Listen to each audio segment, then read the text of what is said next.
PPT. Slides. Okay. Stop कर लीजिए. ठीक.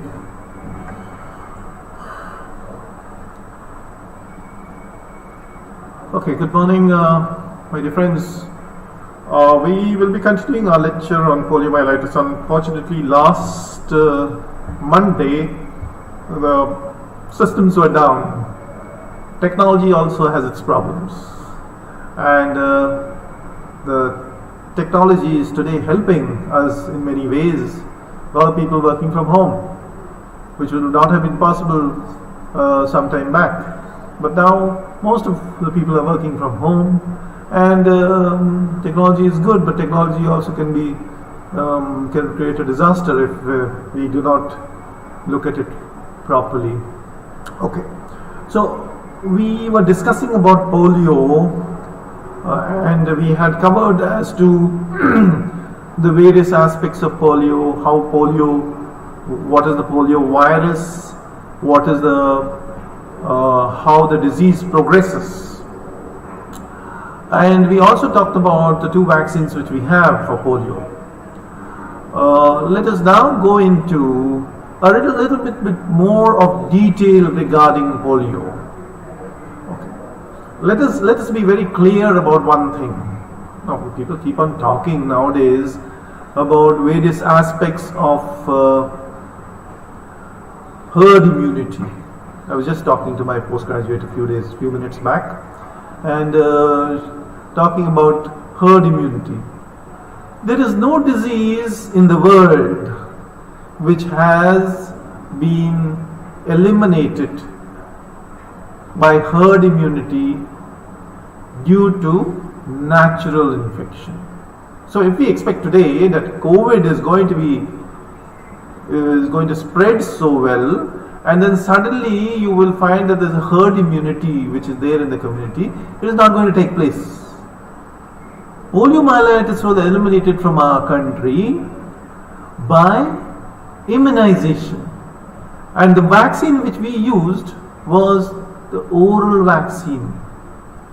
We have two vaccines, the Sabin vaccine and the Salk vaccine. So let me tell you a little bit about how we went about this polio vaccination, and it's a very interesting, in the sense that I was very much involved in this polio elimination campaign. Many years ago, I'd say that was in 1998, was it? Yeah, 1998. I was posted over here as what we call in the army as the station health officer of the cantonment, and I was in charge of the pulse polio immunization as it was just started. A huge campaign at that time. Nowadays it's a routine thing, but at that time, organizing it, starting it off, conceptualizing it was something unique. And my children also were involved in this campaign which was there. That was the reason why when polio was ultimately eliminated from our country, my daughter rang me up from the US, and she was telling me, she says, "Congratulations, you were the one who initially started off this polio immunization, pulse polio immunization, and today we have reached a particular goal of ours." So let's talk about this pulse polio and what we will be doing as far as acute flaccid paralysis. Polio leads to acute flaccid paralysis. So acute flaccid paralysis is our focus area today in today's lecture. So as far as prevention of polio is concerned, the two aspects which we really want to emphasize on is that one is immunization and one is health education. And in immunization we have active immunization and passive immunization. Active immunization we have oral polio and injectable polio vaccine, and today we have an injectable polio vaccine which is coming. We'll talk about in detail about the shift from oral polio to injectable polio in the next few slides. We've also got immunoglobulins which can be used for passive immunization, and I put a mainstay on health education. Health education is very, very important. Health education will help us in propagating the message. And let me tell you how. You see, health education, keep on talking about health education, and I keep telling you in your clinics when you come, I keep telling you that a doctor should always spend few minutes with every patient, health educating the patient on his disease. So, in polio, there was this sort of, we had this pulse polio campaigns, we had polio immunization, but it was still we were unable to move it in such a manner that that people were not taking it. So what did the government do? They took on people who were very prominent. And who was the most prominent? Amitabh Bachchan. Amitabh Bachchan was brought into the campaign for popularizing pulse polio. Do boon zindagi ke. You must have heard that in that particular advertisement of his. So many others were brought in, and that was what the health education campaign which was started by the government. Okay, so now let's talk about the two vaccines. I'll run through this because we have got a lot to speak about otherwise. So the Salk vaccine, please remember, the Salk vaccine is going to be a very important vaccine in the future. Rather, it has already started in Telangana also. We have already started injectable polio vaccines. So 22 and 4D antigens which are used, killed and formalized. The vaccine is made that way. 3 doses at interval of 1 to 2 months, starting at 6 weeks. 4th dose to be given 6 to 12 months after the 3rd dose. An additional dose at school entry every 5 years until 18 years. Now this is the schedule which is there also. If you look at it, for the oral polio vaccine, you're starting 3 doses. You start at 6 weeks, 6, 10, 14 weeks you're giving the oral polio vaccine, but you're also giving oral polio at birth. So that you must remember that oral polio starts off also at birth. Then you get 6, 10, 14 weeks, then you give a booster, and then additional boosters, and pulse polio also is given. So the injectable polio vaccine can be administered to immune deficient individuals. Why do we specifically mention this? Will we give oral polio to an immune deficient individual? No. Oral polio is a live vaccine. Anything which is live, you will not give to an immunocompromised individual because it can mutate, it can create problems for that individual. No vaccine associated paralytic polio. We'll talk about vaccine associated paralytic polio in the next few slides. Persons on corticosteroid and radiation therapy and above 50 years receiving the vaccine for the first time. These are the advantages which can be given. You can give above 50 years, but we don't give this vaccine above 50 years. This is for the Western people. We, all of us, take the vaccine in childhood, and hence this is not required at 50 years. So this is the vaccine which is there, poliomyelitis vaccine, multi-dose vaccine which is there, multi-dose vial. IPV is the problem, but IPV disadvantages it can only prevent paralysis, not the reinfection. Immunity is not achieved properly since more than 1 dose is required to induce the immunity, and it is unsuitable in epidemics. What happens, if you remember, I told you in the lecture that whenever there is an epidemic going on, no injection should be given to the children, because an injection is a trigger for the virus to propagate further. So, since it is an injectable vaccine, you cannot give it during an epidemic, and it can precipitate paralysis.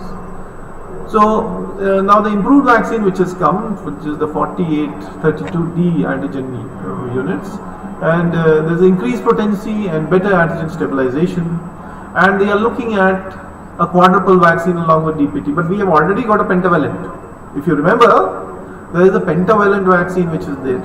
You can think up what are the vaccines which are there? D, P, T. Okay, that's fine. 3. Which are the other 2? The other 2 are Haemophilus influenzae and hepatitis B. So these are the 5 which constitute the pentavalent vaccine which is given in Telangana. Pentavalent vaccine.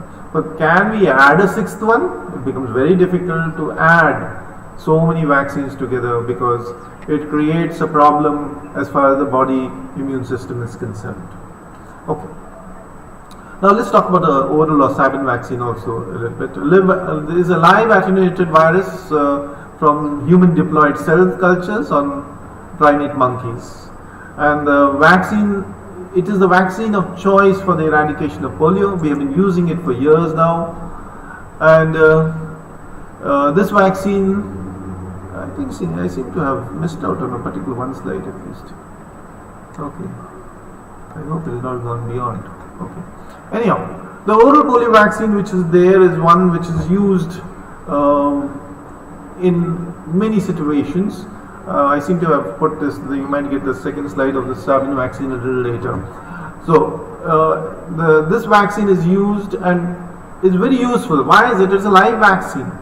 And a live vaccine is one which will propagate in the pairs patches. And so local immunity will take place, number one. After that, it will spread to the system, so you will have immunity which is spreading to the rest of the systems also. But the local immunity is the one which is very important, which is not there in IPV. IPV will not give you local immunity. Okay. Number two, it's propagating in the pairs patches, and once the person excretes the virus, then we use this with this very wonderful thing in our community of unhygienic situation, where the person goes to the toilet but does not wash his hands properly and still has the virus on his fingers. He then transmits it to another child. He gives it to another child, puts it on the food. So the virus which is there is being transmitted from child to child through unhygienic habits which are there. So this is another plus feature of the oral polio vaccine. Okay. Now, whenever there is a case of polio which takes place, it is necessary that an epidemiological investigation takes place. At the present moment, since we are at the stage of eradication of the polio, we must ensure that any case, even one case of polio, is epidemiologically investigated. Now, we'll talk in detail about it, but what we require is we do the investigation of this case, then we do a lab investigation so as to try to find out whether the same virus which is there in both these individuals, if there are more than two cases, and try to then go further into this. So 2 or more local cases caused by the same virus in any 4 week, we call it an epidemic. Otherwise it is sporadic case. One case is a sporadic case, 2 cases become epidemic. The sample of the feces are collected first on clinical suspicion, and second is in the period of convalescence. So 2 samples are collected, and we also take blood samples, so the increasing titers of the virus neutralizing antibodies, those can confirm the diagnosis. Within the area of the epidemic, oral polio will be administered immediately. As soon as a single case occurs also, you give oral polio. Do not give IPV. Why? Because in this situation which is there, you are having cases which are there, you give IPV, you can lead to paralysis, triggering the paralysis for the children. So you give oral polio vaccine to all children who are there above 6 weeks of age, and give it. Why 6 weeks? Because you would already be giving at birth, you would be giving vaccine to the, you will be giving OPV to the child.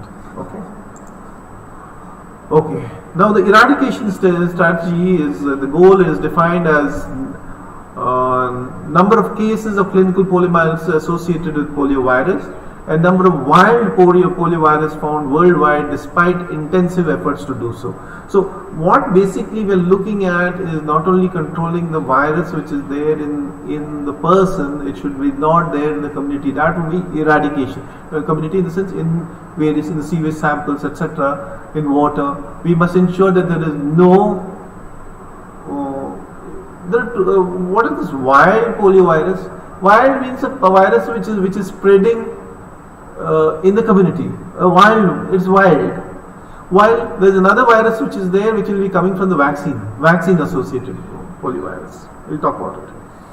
The primary strategies for achieving these goals are attaining high routine immunization, that is, we must ensure that immunization. You see, there is a lot of resistance to immunization in various communities.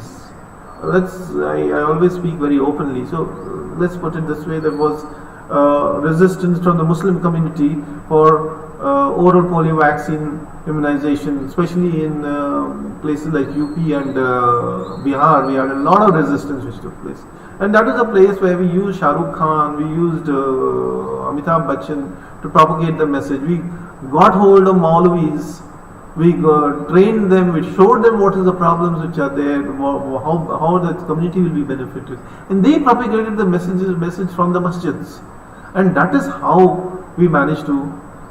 And why is it now that we are having problems in Pakistan and Afghanistan? The same problem. There is a feeling in some communities that the oral polio vaccine is being given for control of population. So it's not so. So they have to be told, they have to be convinced, they have to be educated.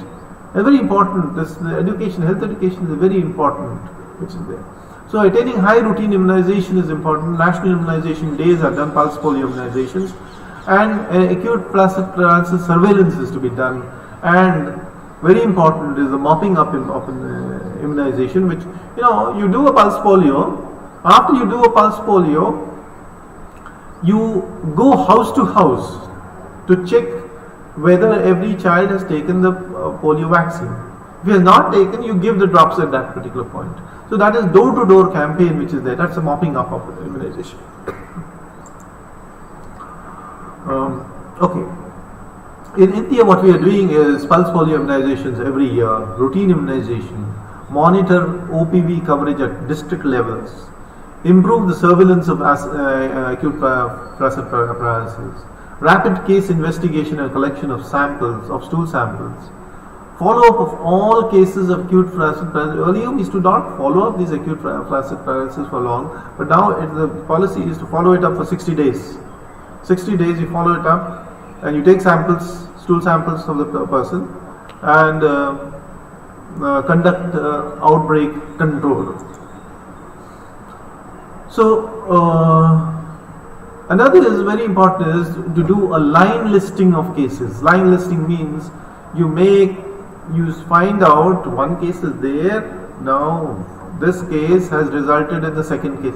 A listing of the cases as to how the cases have progressed. And you make a list of the cases also to check for duplication. What happens is the child comes in to the sub-center, is registered over there, and the person then files a report. So child then goes to, say, corporate hospital, there again is entered as another case. Or child goes to a PHC, is registered in third case. So it becomes, duplication of cases takes place. So once the listing of cases is there now with technology being there, earlier 89 the technology was very poor, but now with the technology being there, you are able to check for duplications. Year of onset of the illness to screen children with residual paralysis who develop poliomyelitis prior to the year of reporting. See, when we talked in epidemiology about cause and effect relationship, we talked about temporal, the time period required for an illness to develop, temporal relationship. So if the paralysis have developed before the epidemic, then it is not due to this epidemic. Or the paralysis has occurred due to when after a particular case has occurred, then it is not due to this case, it is due to some other case. So year and time of onset is very important. Identification of high risk pockets, very important, and documentation of high risk age groups. This is one of the things which we do in line listing. Line listing of cases made it possible to take appropriate follow-up action in areas. See, wherever you made a list and then you found that certain pockets were there, you then targeted these pockets. You did more polio vaccination, more education over there. You looked for more cases in that area. Okay. So what is the national immunization schedule for this? We have already mentioned it. At birth, 6, 10, 14 weeks. and then at 16 to 24 months you can give another dose at school entry. So at around 3 to 5 years, give another dose. So this can be followed up, and now vaccine carriers. You carry the vaccine in vaccine carriers, and these vaccine carriers, I'll show you one photograph of a vaccine carrier. Basically, a vaccine carrier consists of a box which is lined by ice pads which are filled with water, and that they can be kept in a freezer and frozen, and you then put these pads on the side so that you can put the vaccine in between in between, so that you can carry this vaccine carrier to various places, and the temperature is maintained. Because if the temperature goes higher, though these are heat stabilized vaccines which are there today, if the temperatures go too high, the vaccine, which is a live vaccine, which will get killed. Carrier should be cleaned and dried after every use. Keep away from sunlight. Very important that you keep it away from sunlight. And 4 ice packs on all sides can keep the vaccine cold for 2 days.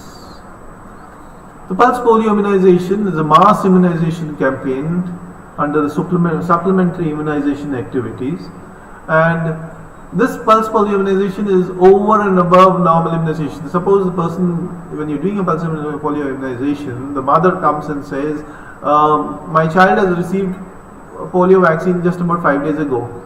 Do you need to give it? You give it. You give it to everybody. It is an addition. It is an addition. The largest public health campaign ever in the country. And during the first pulse polio immunization, children up to 3 years were given. Later on, it was increased to 5 years. So you were talking about 1996. As I mentioned, I was here in 1997 or so. I was here in Secunderabad, and we were sort of the pioneers in starting this pulse polio immunization. So, by definition, it is sudden simultaneous mass immunization to all children 0 to 5 years of age on fixed date throughout the country. Hema, I think you'll have to give me some water.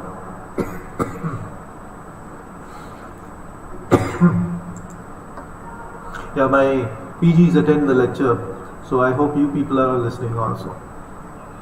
I hope you people are not just entering your attendance and then going off and not listening to the lecture.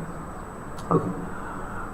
You see, at a vaccination center, pulse polio immunization center, you can't cater for more than 250 at every center, because you are going to work for about 6 to 8 hours at that center, and you can cover about 30 children in an hour if you are very quick. So it is, but generally less than this is covered in each center. Each center has to be managed by 4 categories of individuals. There is one person who is a team leader, and then you have got paramedical worker who vaccinate. There should be one to vaccinate, one who is recording the this on a sheet which we have, and third is a person who is controlling the crowd which is coming. Okay. The National Immunization Days are the largest public health campaign ever conducted in a single country, and the government of India conducted the first round in 1995. First on 9th December 1995, and then again on 20th January 1996. They targeted all children up to 3 years, and later on the WHO increased the age up to 5 years.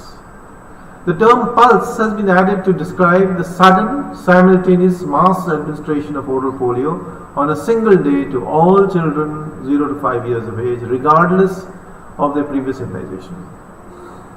And pulse polio generally occurs in 2 rounds. One is given, and then after 4 to 6 weeks you give another. And then, as I mentioned, that you will also have a mop-up round where people will go around and check whether the immunization has been taken.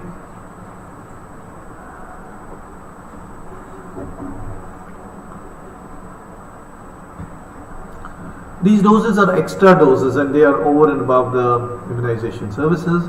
And there is no minimum interval between pulse polio immunization and OPV. As I said, 5 days also, give them, no problem. So this is the vial. You can see the vial of the pulse polio, and you see this is the VVM, the vaccine monitor which is there. Which if the color of this particular patch which is there changes, and you have to watch for the change of color. If it remains this color, the vaccine is okay. If it turns gray, then the vaccine has to be discarded. Okay. We will show you in the practical classes if and when you all come back to the college. Okay. Acute flaccid paralysis is very important. It comes very regularly in your exam. Or pulse polio comes as a short note, and acute flaccid paralysis can come as a full-length question also. So please be vigilant and hear me out. Acute flaccid paralysis surveillance is the gold standard for detecting cases of poliomyelitis. And surveillance identifies new cases and detects importation of wild virus. You see, you're looking for the virus which has come from outside. The 4 steps in this: finding and reporting of children with acute flaccid paralysis. Any child with acute flaccid paralysis. The most common differential diagnosis for acute flaccid paralysis is Guillain-Barré syndrome. Guillain-Barré syndrome also mimics in some ways to polio, and so we must be careful when we are differentiating this. Transporting stool samples, we'll talk about differential diagnosis a little later. Transporting stool samples for analysis, isolating and identifying poliovirus in the laboratory, and mapping the virus to determine the origin of the virus. So we have to map it out. We'll talk about all these things in details. First is to find the child. Every case of acute flaccid paralysis in any child under 15 years, you're not looking at under 5 years, you're looking at under 15 years of age. So because what immunization we have given up to 5 years should carry the child for a lifelong immunity.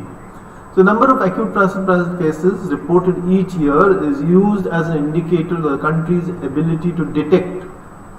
See, please remember these words. Is an indicator of the country's ability to detect. So if someone says that they don't have acute flaccid paralysis, that means that there is a problem in the reporting, because acute flaccid paralysis will take place with other causes. So you are supposed to, every district, they are supposed to detect acute flaccid paralysis, and after detection of the acute flaccid paralysis, we will then investigate these cases. A country surveillance system to detect at least one case of acute flaccid paralysis for every 1 lakh children under 15 years, even in the absence of polio. Very, very important. Even in the absence of, even if polio is absent, you will still have acute flaccid paralysis cases which are there, and you must detect at least 1 case per lakh population. So in the global eradication, there was a global eradication initiative. So acute flaccid paralysis was defined as any case of AFP in a child who is less than 15 years, or any case of paralytic illness in a person of any age when polio is suspected. If you are suspecting polio in above 15 years, we'll count that also. But acute flaccid paralysis, when we're talking about below 15 years. Acute. The word acute is rapid progression of paralysis from onset to maximum paralysis. Flaccid is loss of muscle tone. Floppy as opposed to spastic. Remember the difference between floppy paralysis rather than spastic or rigid paralysis. And paralysis, weakness or loss of voluntary movement. Weakness will also be counted as paralysis. Though paralysis in literal terms means no movement, we would say weakness would be paresis, but we count acute flaccid paralysis, we count as weakness also as a part of the definition. Any case meeting this definition undergoes a thorough investigation to determine if the paralysis is caused by polio. That's what we talked about. Epidemiological investigation will be carried out. And these are the various steps which we will be following. With various things which we must consider. One is the surveillance network and the case notification. Second is the case and laboratory investigation. Third is an outbreak response and active case search in the community. And then you have a 60-day follow-up, cross-notification and tracking of cases, data management and case classification. Then you have virological case classification scheme and surveillance performance indicators. We'll talk about a few of these, which is there. Now, what are the indicators? Indicators of acute flaccid paralysis and laboratory performance. How will you decide whether this is good laboratory performance is there or surveillance is good? So, non-polio acute flaccid paralysis rate in children less than 15 years, target is 1 per lakh population, greater than 1 per lakh. So, this is the formula which is there, number of reported cases of non-AFP divided by 1 lakh. Into the total number of children who are below 15 years. Basically, what we are looking at is greater than 1 per 1 lakh population. And the completeness of weekly zero reporting target is greater than 90%. Number of weekly reports received divided by number of weekly reports expected. So, what we are trying to say is, weekly reports must come. Weekly reports must come up the channel of reporting. If they don't come, if less than if more than 10% of the people have not sent, then there is some problem. Then also, whether they have come in time, in a specified time. That's the next one, timeliness of the weekly reporting. So zero reporting should come in time rather than they coming late or they being cooked up afterwards. So they must come in time. Timeliness of reporting, completeness of reporting. And the reported cases investigated. You must report the cases in less than 48 hours. It should not be that you're taking too long for investigation. Every reported case of acute paralysis is a health emergency. That is the problem that is something which requires to emphasize to all health workers that any case of acute paralysis is a health emergency and requires to be investigated within 48 hours. The other indicators are, the fifth indicator which is there, reported acute flaccid paralysis cases where you have taken 2 stool samples. You have to take 2 stool samples within 14 days. So if those are not taken, then that is a lapse which is there, and reporting of that should be done. The acute flaccid paralysis cases have to be followed up, as I was told you earlier. They have to be followed up for 60 days. So if you do not follow them up, at least 80% of them should be followed up. That's what the target is.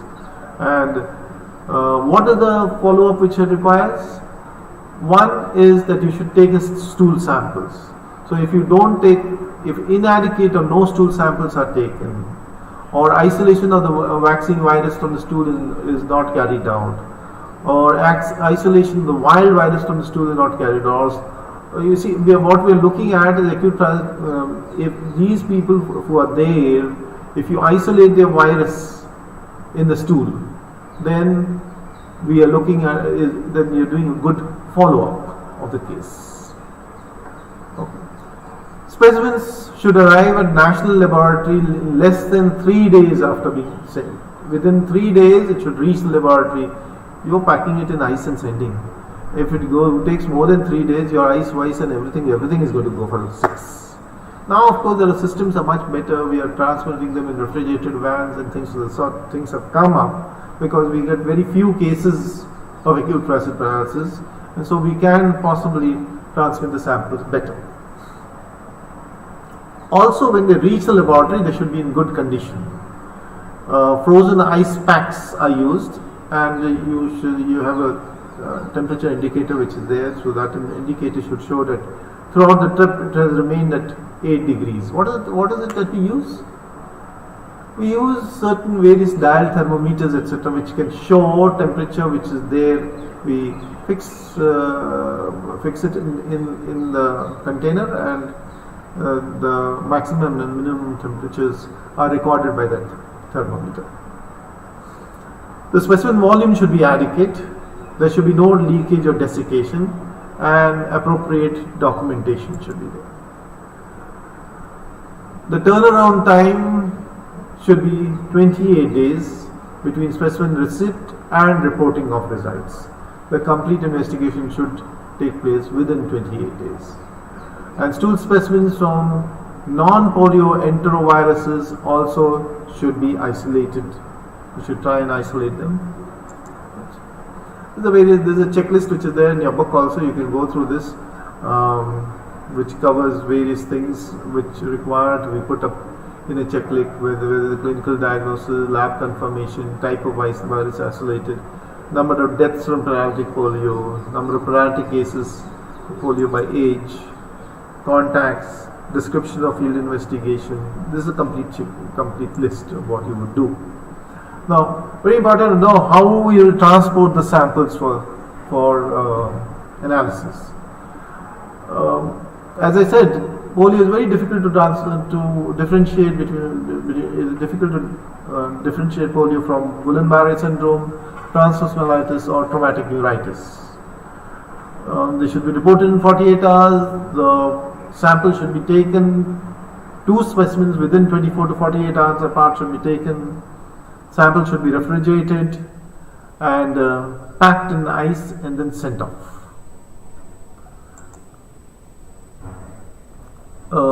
If polio virus is isolated, next step is to distinguish between wild polio and vaccine-related polio.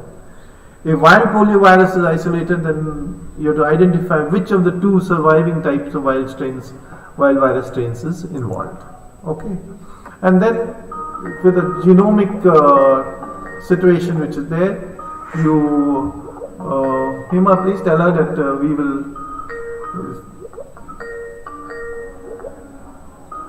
take some time.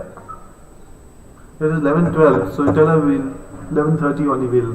I've got a postgraduate class after this, so we'll be finishing off within 15 minutes. Yeah. So we have to map the virus so that we are able to make out the precise geographical area from where it has come and how the importation has taken place. And you will also do an environmental survey. You will take samples which are there. You have to take samples from sewage so that you are able to make out whether there is any person who is excreting the virus, and this wild virus is to be transmitted through the sewage or not. So environmental surveillance is also important. Mopping up, as I mentioned, mopping up exercise which is there, which is done after a pulse polio. You go door to door and check regarding the immunization status, and you give the vaccine. Now we must talk about the VAM, polio endgame strategy and introduction of injectable polio. So as I was mentioning that we have the oral polio vaccine which is there here at the present moment, and most of the places we have injectable polio has been introduced. We are coming up with this global polio eradication initiative which is there, which has come with WHO partnership with UNICEF, CDC and various other organizations. And basically we want to now ensure that we have a lasting eradication of the disease. So basic idea is to interrupt the transmission of the wild virus vaccine. Now what is happening with oral polio is we have the vaccine associated paralysis also taking place. Sometimes when the virus mutates, you may have vaccine associated, and that not only creates one case, but it also creates a bad name for the vaccine. So there's a time when we would like to put in the IPV into place, achieve certification of global polio eradication, contribute to health systems development, strengthen routine immunization and surveillance for other communicable diseases. This is what we aim to do with the global polio eradication initiative which is there. So we have designated NIDs which are there, and we have got trained volunteers who will vaccinate and do mop-ups also. Now the global scenario which is there, as we said, there were only 3 countries which were having polio virus, that is Afghanistan, Nigeria and Pakistan. These 3 countries had got about 26 cases in 2015. So 1988 we had got over 3,50,000 cases, and then now it's been brought in 2015 we got only 26 cases. We were very happy that things were going well. But what has happened is the number of cases has increased. We'll talk about it just in the next slide will come. The Indian scenario is such that we launched the pulse polio immunization in 1995, started vaccination in 1978. In 2009, India had half the number of polio cases of the world. We were having such a large number of cases. By 2011, in less than 2 years' time, India brought down the polio infection to a zero level. So it was a dramatic and wonderful scheme which was followed. Everything was done, and every person put his foot forward, and we managed to control. We got zero cases. Why is she going on ringing me up?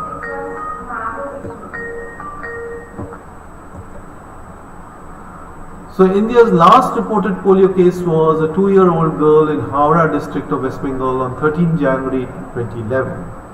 So India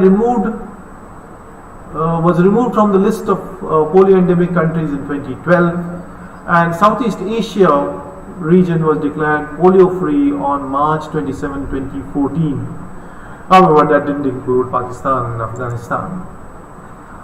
We know about the oral polio vaccine, which was invented by Albert Sabin, and we also know that this can cause vaccine-associated paralytic polio. So, vaccine-associated paralytic polio is caused by a strain of poliovirus that is genetically changed in the intestine from the original attenuated vaccine strain containing OPV. So basically, mutation taking place and resulting in the vaccine-associated polio, paralytic polio, and the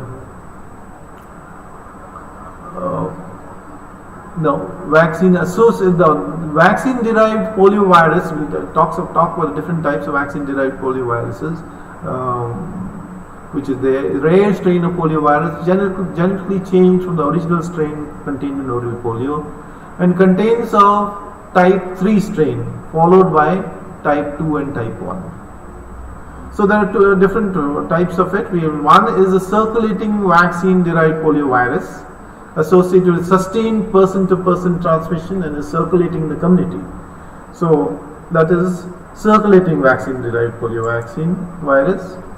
Then there is the immune deficiency-related vaccine-derived poliovirus, which is reported in immune deficient patients who have prolonged infections after exposure to OPV. And there is an M.B.B.S vaccine derived polio virus, which is unclassified, and a single isolate from healthy or non-immune deficient person, or environmental isolate within an associated acute flaccid paralysis. These are the ones which were there in M.B.B.S vaccine derived polio virus. Among the three types, the circulating VDVP is the one which is the problem, and due to this we are now looking at removing oral polio so that we don't have all these problems. So we have IPV, which we want to introduce.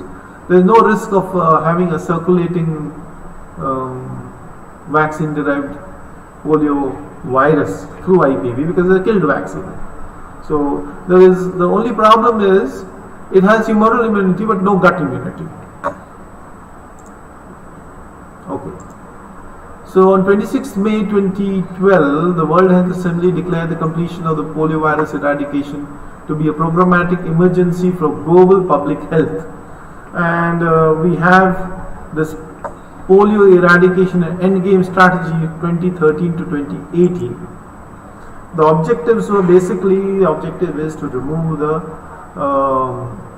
wild poliovirus transmission, and we also want to control the circulating virus, which is their vaccine derived virus outbreaks. So that is the basic objectives which are there. You can read it up and mug it up. So what are the steps which will be taken? Introduction of what we want to do is to introduce IPV. So IPV introduction was started and we wanted to complete it by October 2015. Didn't take place, but we are slowly doing it. Also, in Telangana, IPV has been started since last year.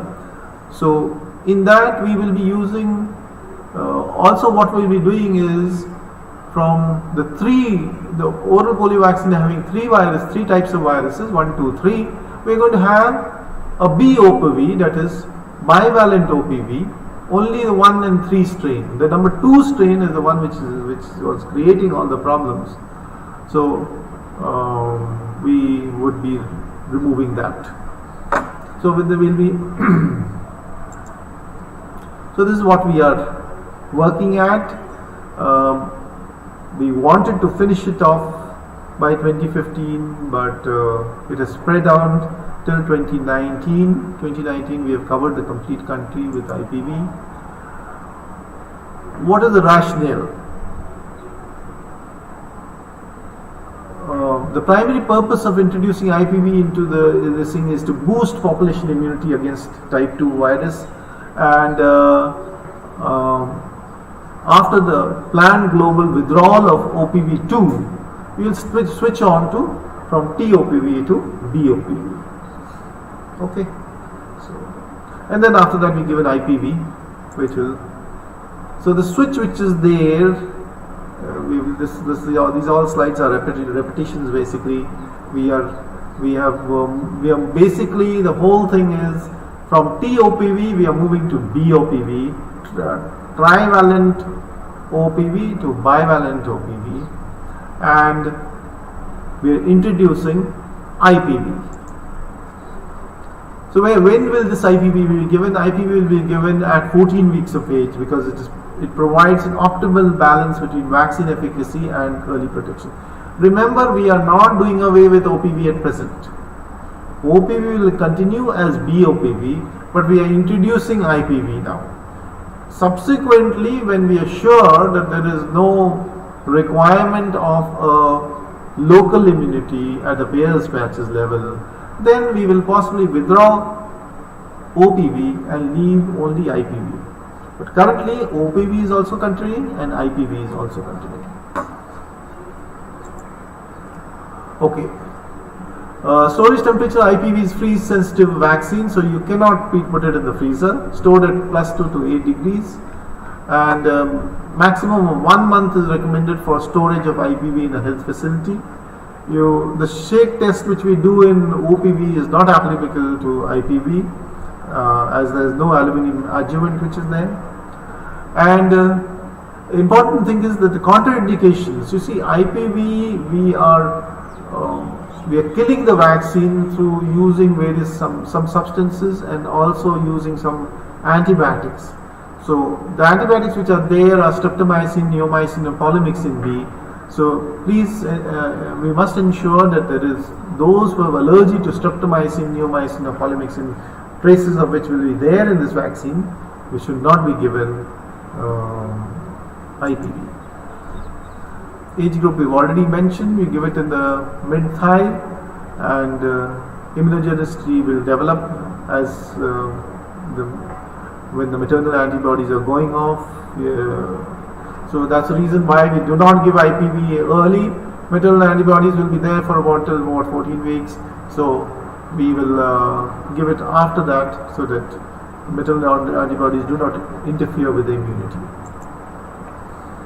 So this is what we have talked about, pentavalent. This is the polio endgame strategy 2019 to 23. It talks about eradication, integration, certification, and containment. Eradication is interrupt the transmission of wild polio virus, stop all circulating vaccine developed polio virus within 120 days of detection, integrate it with the strengthening the health systems, surveillance, and prepare for future outbreaks, and certification of a place after the completion of elimination or eradication. That's all. We have completed poliomyelitis. We'll move on to the next disease. I don't remember which one now, but whatever you see in your textbook, and we will be moving to the next disease. Please read up and come so that you can follow the lecture more rapidly. Okay. Thank you.